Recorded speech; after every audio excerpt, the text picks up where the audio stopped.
ஒரு பிறந்த குழந்தைக்கு தாய்ப்பால் மட்டுமே சிறந்தது. நம்ம மனுஷங்க மட்டும் தான் கவுஸ் மில்க் குடுக்குறது, பஃபலோஸ் மில்க் ஒட்டகம் குடுக்குறது, மில்க் ஒட்டகப்பால் பால். குடுக்குறது, ஆ. கழுதப்பால் குடுக்குறதெல்லாம் பிராக்டிஸ் பண்றோம். ஆய்வுகள் என்ன சொல்லுது அப்டின்னா, கழுதப்பால் குடுக்கும்போது நரம்பு சம்மந்தப்பட்ட பிரச்சனைகள் வருது அப்டின்றது.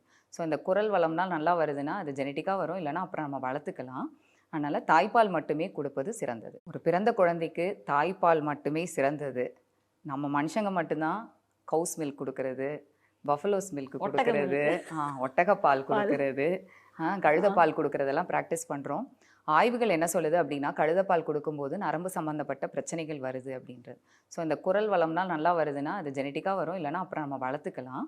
அதனால தாய்ப்பால் மட்டுமே குடுப்பது சிறந்தது. ஒரு பிறந்த குழந்தைக்கு தாய்ப்பால் மட்டுமே சிறந்தது.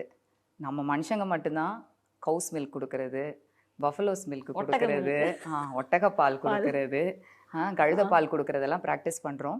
ஆய்வுகள் என்ன சொல்லுது அப்டின்னா, கழுதப்பால் குடுக்கும்போது நரம்பு சம்மந்தப்பட்ட பிரச்சனைகள் வருது அப்டின்றது. ஸோ இந்த குரல் வளம்லாம் நல்லா வருதுன்னா, அது ஜெனடிக்கா வரும். இல்லன்னா அப்புறம் நம்ம வளர்த்துக்கலாம். அதனால தாய்ப்பால் மட்டுமே குடுப்பது சிறந்தது.